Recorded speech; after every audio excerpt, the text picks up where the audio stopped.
Wisteria2909 back for another episode of Reading the Wrong Way. We're going back to Wonderland one last time in our final Alice in the Country of video. This time we're diving into the newest addition to the series, The Country of Diamond.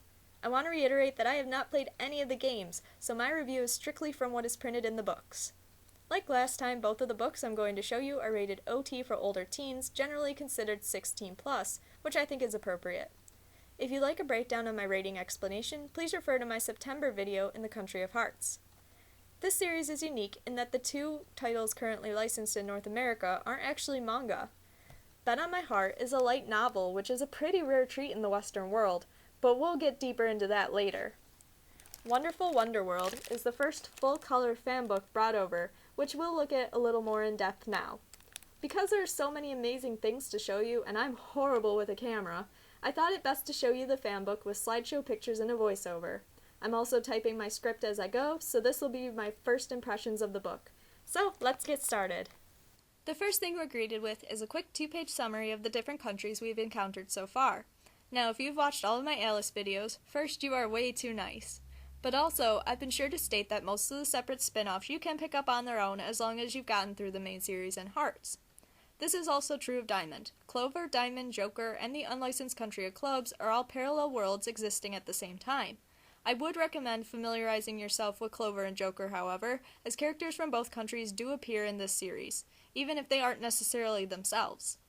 The Country of Diamond consists of 3 new territories, the Castle of Diamonds, the Cemetery, and the Station, with Hatter Mansion coming along for the move as well.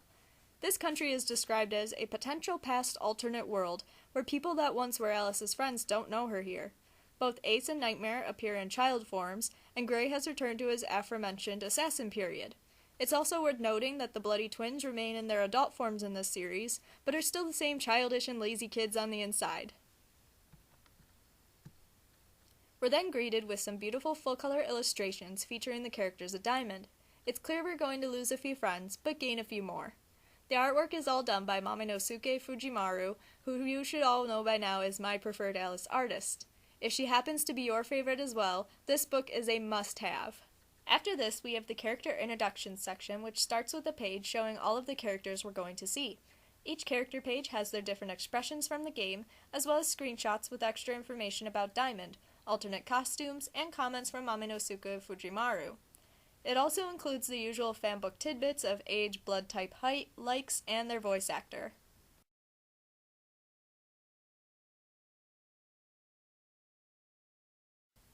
Now we'll meet the new characters in more detail.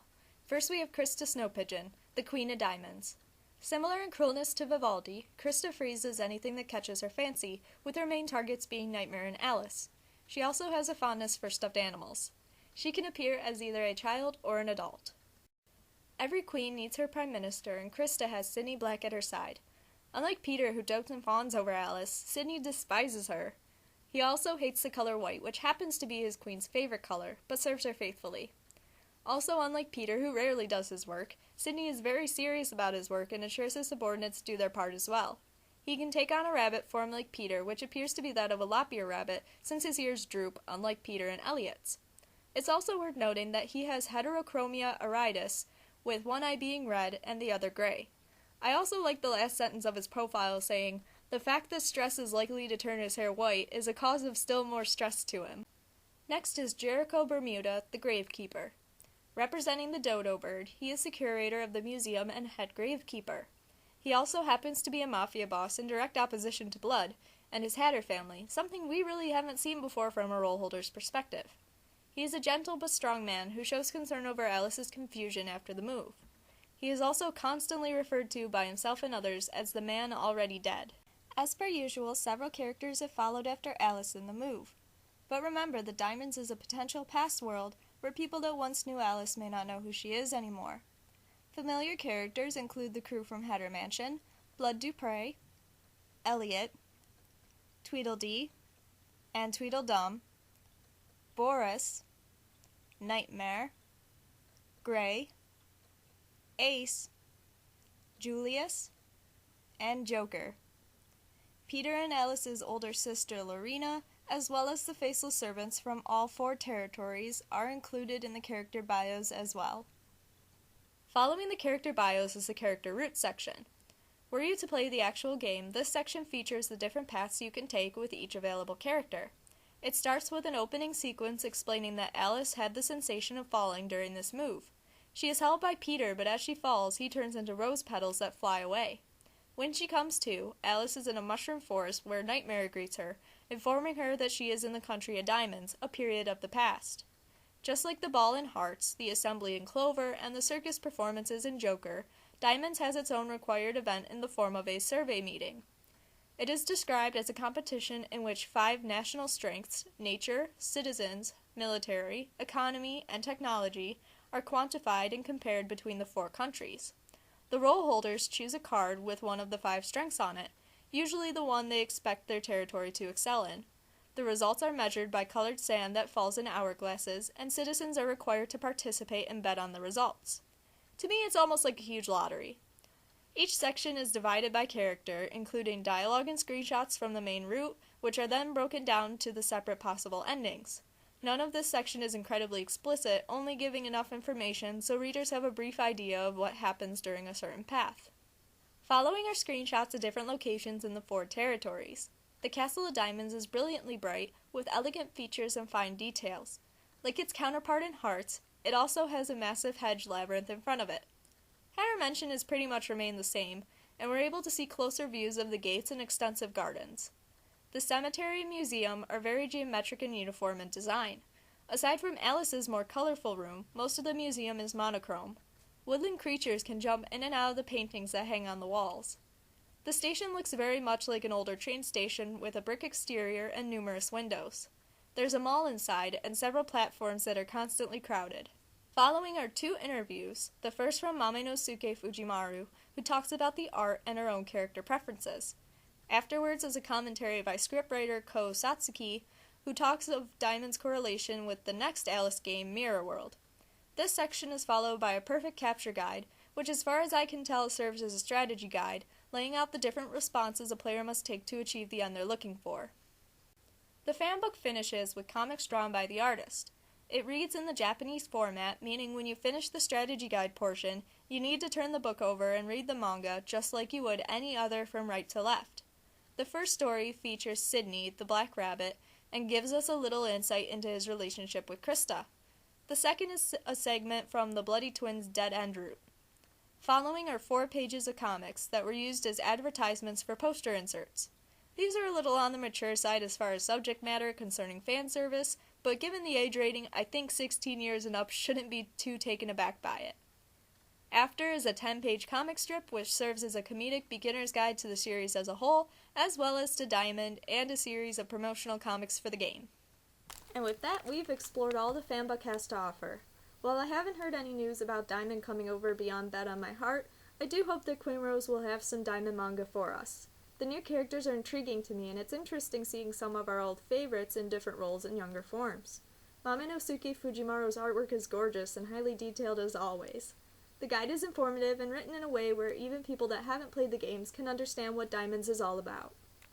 Now, before we get into Bet on My Heart, we need to discuss something that doesn't come up too often in the Western world as far as people new to the world of manga and anime are concerned. What I've been reviewing in all of these videos are manga, the Japanese comic books everyone is familiar with. There may be a few colored pages in the front, usually an introduction refresher page, and then about 150 to 200 pages worth of story presented in black and white illustrations just like comic books. Bet on My Heart is the very first light novel to be serialized in the Alice series. So what exactly is a light novel, and what makes it different from a manga? Light novels are books targeting a teen to young adult audience. They're generally serialized in anthology magazines before being collected and sold in a complete novel. Light novels are essentially novels with a few illustrations interspersed throughout the pages. In other words, the pictures are only there to enhance what the actual words are saying. It could be compared to the Magic Treehouse series, the many Winnie the Pooh tales, Leviathan by Scott Westfield, Coraline by Neil Gaiman, and of course the original Alice in Wonderland stories by Lewis Carroll. I wanted to make a point of explaining this because a handful of fans, particularly on Amazon.com, gave the novel a low rating because they themselves failed to realize that this was a light novel and not a manga. Since it may be a while before we revisit Wonderland again, I want to give you a few tips so if you plan on ordering any upcoming volumes, you can tell if it's a light novel or a manga. For starters, I already mentioned the page count. This one clocks in at 288 pages, whereas most of the manga end up somewhere around 190. Light novels are generally always longer than their manga counterparts. The book's spine measures just over an inch, whereas the manga are about half as wide. Due to the added pages, this light novel also weighs about 2 ounces more than its counterparts. Another telltale sign is to read the author bios if provided. This one states that Sana Shirakawa has written over 8 novels in the Alice in the Country of series, implying that she is a light novel author. Now that that's all out of the way, let's get on with the review. The story begins with a few pages of manga telling us how Alice moved into Diamond. Now these pages do still read in the usual right-to-left format as far as the speech bubbles and text are concerned. However, you'll need to flip the page left to right in the Western style. It's a little quirky, but it fits with the rest of the novel. Alice finds herself in a new country after visiting both Hearts and Clover. She recognizes the territory she's in as the Hatters and makes her way towards the mansion. Seeing Dee, Dum, and Elliot, she happily runs up to them, only to have Elliot's gun pointed at her and a bullet whizzing past her, just barely missing its mark. None of them recognize her, including Blood, who believes her to be a spy and imprisons her in his dungeon. Alice manages to convince him to let her stay in the mansion, choosing a place she was familiar with, despite the residents treating her like a stranger. She accompanies them to the survey meeting, a required event for the roll holders, where she is reunited with other old friends that don't recall meeting her before. Alice must learn the ways of this new country seemingly stuck in the past, while handling this younger Blood, who is less confident and organized, but still as cunning and manipulative as his older self. This light novel is an interesting take on the Alice series. Being a world that could be in a past version of Wonderland, Alice is forced to rebuild the relationships she had in the previous countries from scratch. Having experience from those countries, however, she has a bit of knowledge and savoir-faire she can use to her advantage. While we are introduced to other familiar and new characters at the survey meetings, most of the novel centers around the Hatter Mansion, with a fair amount of Jericho the Gravekeeper thrown in. Readers are left in the same boat as Alice in terms of characters. They are similar to their other selves, but also completely different. Dee and Dum remain in their adult forms entirely, but still act like children, especially while betting at the survey meetings. Elliot has a feisty temper and attitude that never seem to dissipate. He is more doting and protective of Blood than in any of the other past series, distrusting Alice and yelling at her through most of the novel. He also takes many more beatings from Blood in return for his insubordination. Blood, as I described previously, is new to running his mafia, and therefore less confident and organized than his previous version, without those years of experience. But we do see other sides of him that the previous Blood has never really expressed before. I'll leave that for those of you that want to read this book, however. Because these two books are really completely separate things, I can't really throw together a summary of the overall world that you haven't heard already. Both the fanbook and light novel are excellent introductions to Diamonds that have me wanting more. After Bet on My Heart, I wanted to see more from Jericho's side. The fanbook made me crave more involvement from Krista and Sydney at the castle. And I think all fans of the series are eager to see how Julius, Boris, and the younger versions of both Nightmare and Ace differ from their previous selves. So that wraps up Diamond, and with that we've reached the end of our Wonderland journey. But fear not, dear viewer, there is more Alice to be had in 2015. Seven Seas has already announced most of the Alice books they've licensed for next year, taking readers of the series into August. January 6th sees the return of the sloppy, sketchy art style of Job in The Lizardade.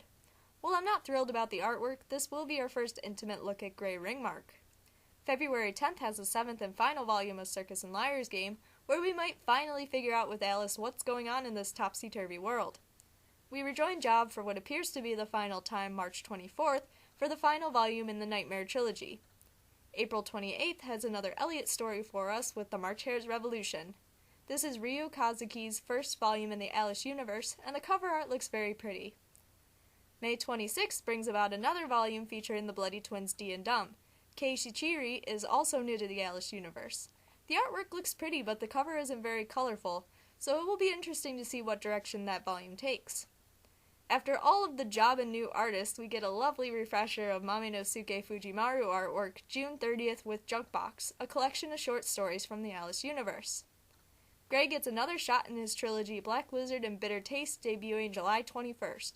While the artwork I've seen so far isn't quite my taste, it isn't as thick and rough as Job's work, so I guess we'll have to see what the inside pages have to offer. We then get to finally see a story featuring Peter in his debut trilogy White Rabbit and Some Afternoon Tea on August 25th, with Mora Maminosuke Fujimaru's beautiful illustrations. It's been a long journey since September in the world of Wonderland, and I've gotten to reread so many amazing stories featuring so many noteworthy artists. I fell in love again with some of my favorite characters, and renewed my dislike of others. However, I'm in need of a break, and it's time for my usual hiatus. I have a few titles I'd like to read, and I'm eager to share them with you, but it'll take me time to acquire and read through them. I'm planning on only taking a month hiatus, but I'll be sure to post any updates as they come along. I also still plan on doing a collection update review as well at some point. And before I go, earlier this month I surpassed 20,000 views on my channel. I don't think I could ever thank you guys enough. I started this channel back in 2009 mostly with the purpose to connect with people and try my hand at sharing a bit of myself with others. I've honestly gotten so many amazing things out of YouTube. I've met so many people I wouldn't have otherwise, and I've been able to share some of my hobbies and interests with people that would even spend a few minutes on my channel.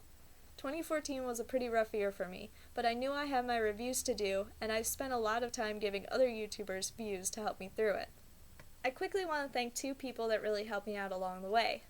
I actually met my best friend in real life through YouTube, and I owe a lot of what I know about YouTube and anime in general to him, so thank you, the Ritz. I also want to thank Zifprod, who's been a good friend to me since I was new to YouTube, and continues to kick my butt in Super Smash Bros. 4. So thanks Zifprod for always providing a good laugh and really tough competition. There are so many other users, particularly before YouTube made all of their changes, that helped me through those first few years, so if you happen to be watching this, thank you as well. And of course, I cannot forget all of you. Thank you so much for watching my videos. My audience is small, but I'm really honored that you would spend a few minutes of your time watching the ramblings of a bookworm, seeing photos of my travels and my creations, and viewing my old AMVs. I couldn't have gotten this far without you guys. Well, I've talked your ear off enough for one video. I hope you all have a wonderful season, and I'll see you back here with new manga to review in February. See you next time!